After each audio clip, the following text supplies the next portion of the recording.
Hey guys, it's GirlGotGame here with my final thoughts on this final video for Hakuoki Edo Blossoms. Would you believe that I started this game, not Kyoto Winds, this one, Edo Blossoms, back at the end of February? That's almost an entire year. What a monster of a game. No wonder I'm feeling so sad finishing this series. This was something truly special, and my heart breaks that I'm actually saying goodbye to all these wonderful boys now. But anyway, there'll be time for tears later, I'm sure. Don't want to start my final thoughts by bawling already, so let's get into what I thought of the game. In case it's not totally obvious, I fell in love with this game. No huge surprise, I'm sure, after my glowing review of Kyoto Winds. I just wanted more of that, and more is definitely what I got here. Art's still as good as Kyoto Winds, unsurprisingly, plus all our boys got a major glow up and looked hot as heck. Even the side characters, most of them. I don't know if there was one design change that I didn't like. I personally would have loved if our girl got her new outfit in more of the roots than she did, but that's just because I liked all the new Western uniforms. I was sad to see some of the long hair go on a few of our boos, but they did make their new short hair work, and I got used to it very quickly. There was a ton new backgrounds in this game, and they were all gorgeous looking. I couldn't believe the variety of them all, so that was very nice. Also, of course, the proper CGs were beautiful. Some were just stunning, and I went through quite a few of them as desktop wallpapers, I will admit that. Music, there was a lot of reused music from Kyoto Winds, but there were a couple new pieces, and those were nice. The fighting animations were still in full swing here, and still made the battles exciting. And of course the writing is the absolute cherry on the top of this awesome cake of a game. For a game with 12 romances and numerous side characters, which they added to in this one, they really spared no effort in making them feel unique from each other. Just absolutely incredible. I could go on and on about it, but I'll just simply say this is some of the best writing in any of the VNs I've played, so well done. Just well done, this game. They did a fantastic job. And, speaking of those 12 romanceable boys, I think it's time we got into the list. And I'm going to do mine from the bottom to the top of the list. It was quite interesting which boys changed on my list from Kyoto Winds and which stayed the same. So coming in dead last is, sadly, our boy Shinpachi Nagakura with his right backside of the neck kink. So, he's moved down on the list one space from Kyoto Winds, and I'm very sad about that. I love Shin as a character, and I think if ever there was going to be a critique about the writing, it would have to be this route. Shin was done dirty. I mean, there was a lot they could have done with him and his route, but what it ended up becoming was a hurried, not as well written copy of Toshi's route, and that's really a shame. It's also really strange when you think about how Shin has a major falling out with Toshi and Kondo, and then he ends up with kind of a sad knockoff copy ending of Toshi's route. Right down to the duel with a demon, one of the demon trio, so. The other thing was that they leaned way too hard into the Chizuru and Shin are brother and sister. That whole sibling zone went on for too long, and then the romance was just wedged in a hurry at the end. There was no natural progression.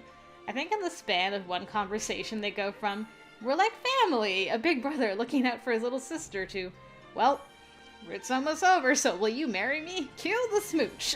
It's just not handled well at all. And I feel very sad for Shin because I do like him as a character. And I feel he got the short end of the stick in this game with his route, unfortunately. However, I do want to give a shout out to his unrequited love end because that was one of my favorites in the game. Where she goes and talks to his family and tells him everything he accomplished. I love that. That was awesome. Okay, next up on the list is Toshizo Hijikata with his left backside of the neck kink. Please don't pelt me with tomatoes, because I love Toshi. I do. It's hard to pick between all the boys in this game. And honestly, from a writing standpoint, I truly think his route is one of, if not the, best written route in the entire game. It truly is the slow burn of slow burns, and the payoff to it is so, so satisfying. I really don't know if I just don't like slow burns, if I'm anti-canon route for games in general, if I'm just in too much terrified awe to view Toshi romantically, or if it's a combination of all those things, honestly. I just don't know. He's a literal god amongst men. And maybe that's the problem too, is that he's a strong, independent demon commander who don't need no woman? Something? Like, Chizuru and him definitely fit better in this half of his route than the first half. Definitely. But I still feel like she jives better with the other guys, honestly. Also, Chikage, like, went on a weird tangent of just being completely obsessed with him and lost his original focus, which was Chizuru. And it just, I don't know, it didn't... It was just a weird change in direction for him. So I didn't really like that either. So that's why Toshi's this far down for me, even after his amazing route. And now, moving up a couple spots on my list is Mr. Hachiro the T-Rex Iba, following in Toshi's footsteps on the left back side of the neck kink. And as you can see, he's moved up a couple spots in my list. This boy really lived up to a lot of his potential from Kyoto Winds, and it was so awesome to see. His route was excellent. I'm not normally a fan of childhood friends to lovers, but gosh, was it ever satisfying when these two finally confessed to each other. Just needed a few friends to push them together. Oh, it was so freaking sweet. Also, this route toyed around with the Yandariness a little bit, courtesy of Eva's newly acquired demon appendage from Kyoto Winds, but that was also handled incredibly well. So, well done on that game. No complaints there for sure. Takeda was also back with an unexpected lust for Chizuru and a kink for breaking arms, which was totally unexpected, and something I didn't know I needed until it happened. The pacing of Hachiro's story was also incredibly well done. Until the very end, unfortunately, and then final chapter ends very abruptly. And the escalation in endearments from that chapter into the epilogue, which like happens a day or a few days later, is super abrupt. Man, if that ending had been handled just a little better, it wouldn't surprise me if Hachiro had actually moved up more spots on my list. But as it is, well done that man for living up to his potential, and definitely earned some brownie points with me. I enjoyed his route a lot more. Alright, coming in at number 9 is Causeway Sama, with his kink of blindfolding, since he covered Chizuru's eyes during the Bloodlust episodes. He did move down a few spots on my list, but not really through any fault of his own. It's just the guys I listed above him had such good routes that it ended up pushing him down. Plus, his story almost gave Toshi a run for his money as far as slow burns go. In fact, if not for the Demon Commander, I don't know when this boy would have confessed. That being said, Causeway's route was also incredibly sad, since it dealt so much with Survivor's Guilt, and boy, did we ever have to watch a lot of our guys die, and Causeway and Chizuru stead this route. It was so heartbreaking. So many deaths. But this route also had a couple of the most hilarious scenes in the entire game after the whole confession thing happened. Which was great, because that was some much needed levity in the route for sure. Also, yet another unexpected thing was having fun times. Definitely was not expecting that in Summa's route of all things, and it was so sad, because both him and Chizuru didn't know if it would be their last time together. I think I was crying, if I remember correctly, through the whole credits there. I was so relieved when they got their happy ending. Oh my goodness. At number 8, I put Hey Skate Toto. This was basically a continuation of the sweetness of his Kyoto Winds Kyoto Winds route, rather. But now with sadness, because he was very aware of his shortened lifespan. He kept holding himself back with Chizuru, because felt like a dead man walking and didn't want her to commit herself to him, even though he yearned to settle down with her. But thanks to Chizuru literally, in the one case, slapping some sense into him and taking some initiative, they shared one of the sadder kisses and confessions in the game. Also, having Sanan be the main villain was incredibly awesome. I will never get over my shock of when he kissed Sen to mind control her. That took me so by surprise. Plus, teaming up with Cosma for all of that was incredible too. So much to love with our youngest member here, and he and Chizuru have the sweetest chemistry together. Also, his unrequited love end was so bittersweet, but it was lovely how at peace Chizuru was in that ending. Definitely brought a tear to my eye. Okay, number 7 is Sunusuke Harada, our human boy, who nonetheless had the kink of holding hands, because he's been trying to hold this girl's hand since day 1, and then they had the first fun times we actually experienced in this game, and they held hands during that. Oh my goodness. So yeah, he and Heisuke kind of switched places on my list from Kyoto Winds, because whoo boy, did this boy ever turn on the charm in this one. It was a bit frustrating in the beginning when he did the surprise kiss to stop Chizuru from crying, and then they just assumed each of them didn't actually mean anything by it. But once they moved on from that, it was so awesome. Also, we had a lot of amigiri, which is always a good thing. And not to mention, he and Chizuru had a baby living by the sea. It was the sweetest thing ever. I loved that ending. The only exception being Chizuru having some more so negative thoughts about her demon heritage than in any of the other routes with this ending, I think. And that made me kind of sad. Sano, though, also had an incredible unrequited love ending where Chizuru decided to commit suicide when he died, in the same way that he had tried to commit seppuku years earlier. That was incredible. Actually, now that I think about it, the Shimabara trio really got me with their unrequited love ends, didn't they?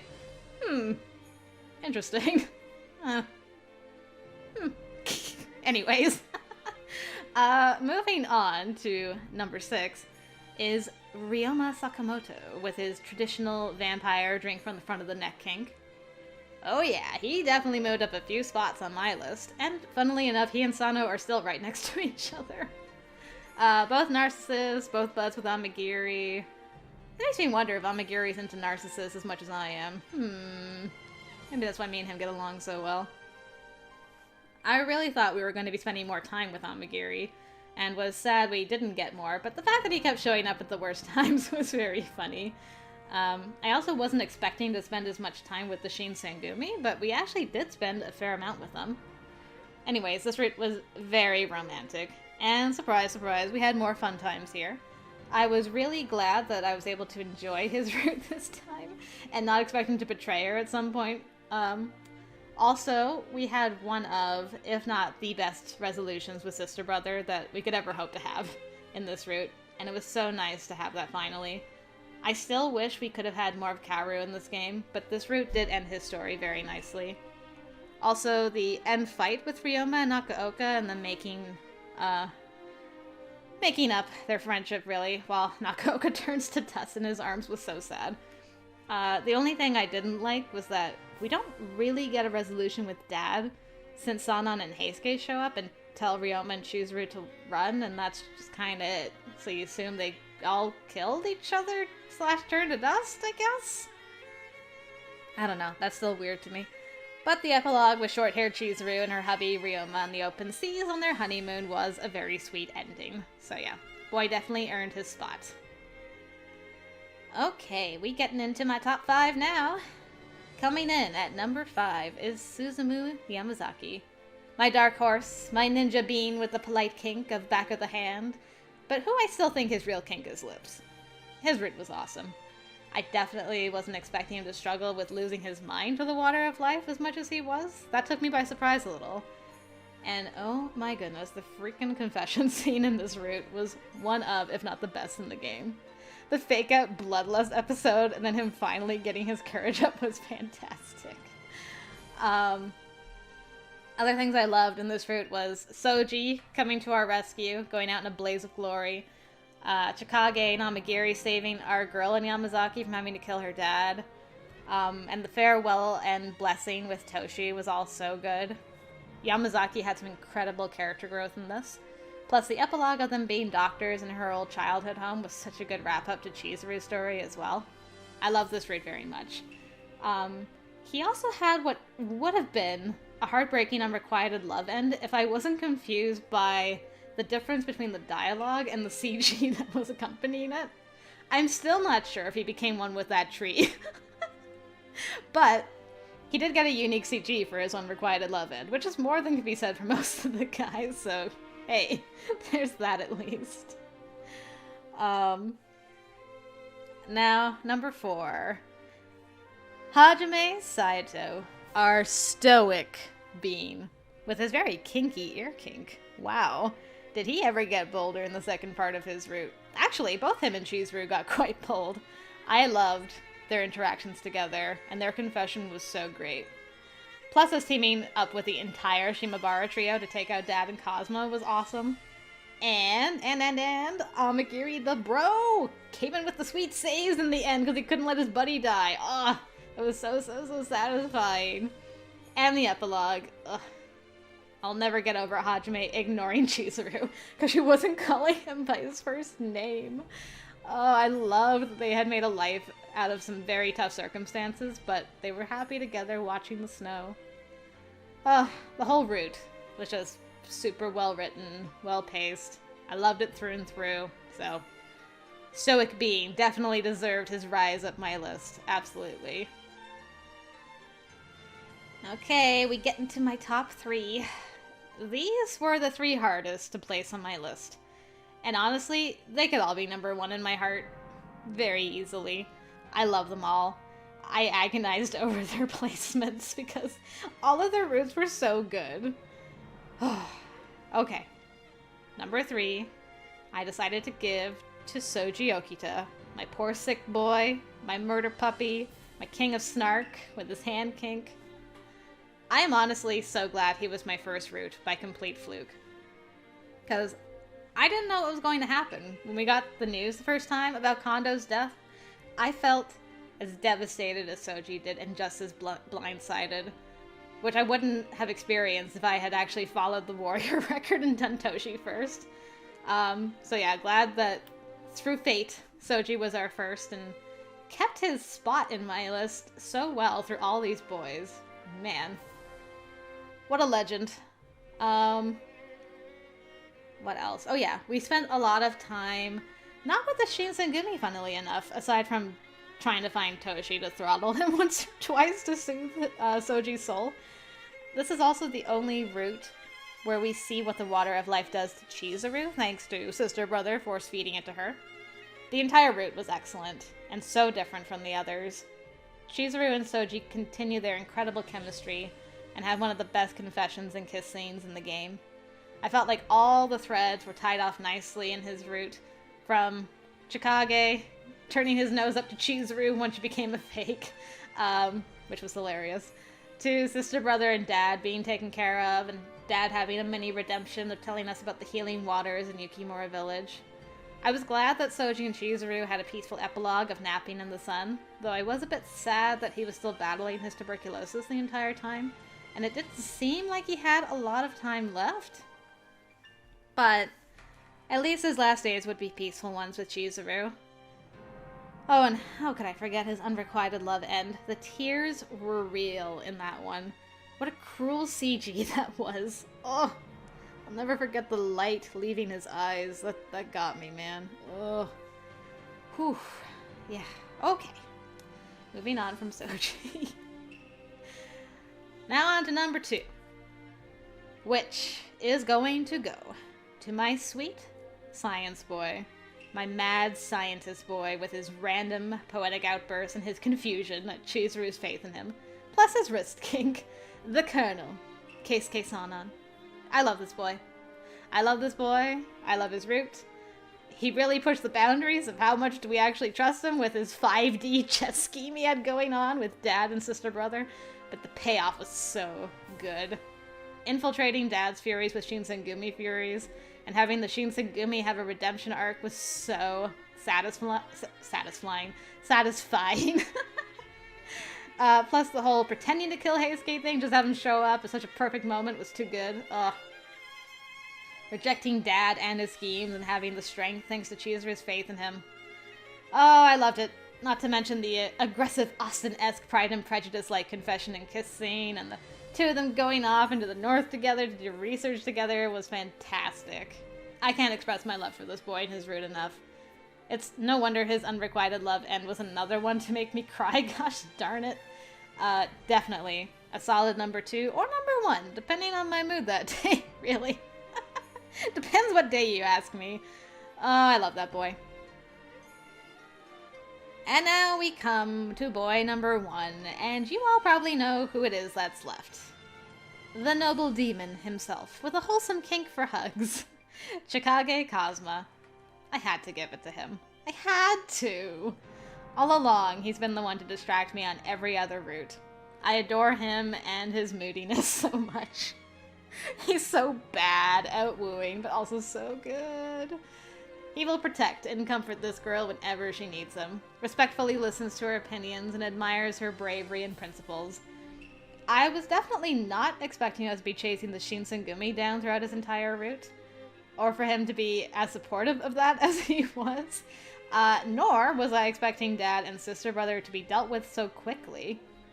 But, with that being said, the route left lots of time for meaningful philosophical discussions between Chizuru and Chikage, which gave them time to develop, even more so than what was already beginning in Kyoto Winds, that mutual respect and the affection, and that grew in just a very natural way. These two, they have such good chemistry. I adore them together. They just fit each other perfectly. And nowhere is that displayed more than that brief period of domesticness that we got to peek into, where they were basically living as husband and wife already. They're perfect together. The satisfaction of this guy finally getting his bride after all this time was super satisfying. And the only thing that could have made it more perfect was actually seeing their wedding, but guess I'll just have to imagine it instead. I did love that he came for her one last time, even though she was a butt and should have gone to get him first, but whatever. He got his wife. They have a happy ending. I'm happy about it. Very satisfied indeed. And there you have it. My full list all done after a lot of painful soul searching. It's been almost a year in the making.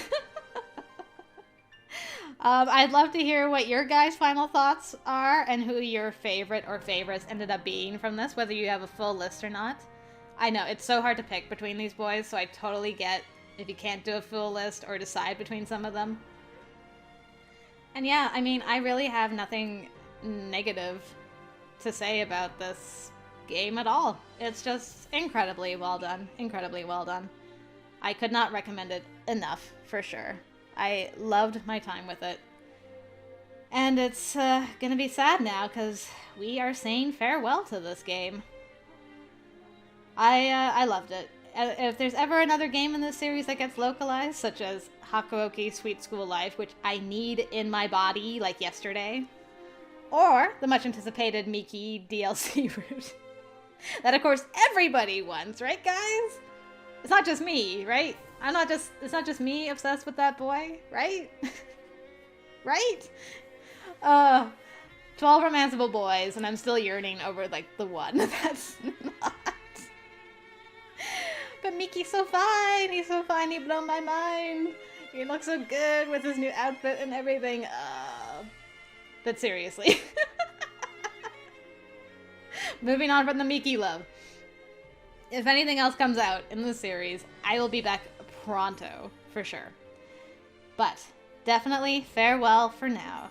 Which means time to move on to new games, guys. So let's go back to where it all began and start off our new series in Magical Diary Wolf Hall and smooch some booze, both old and new.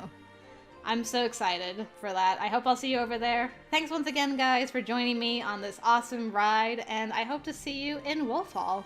Until then, I will see you later.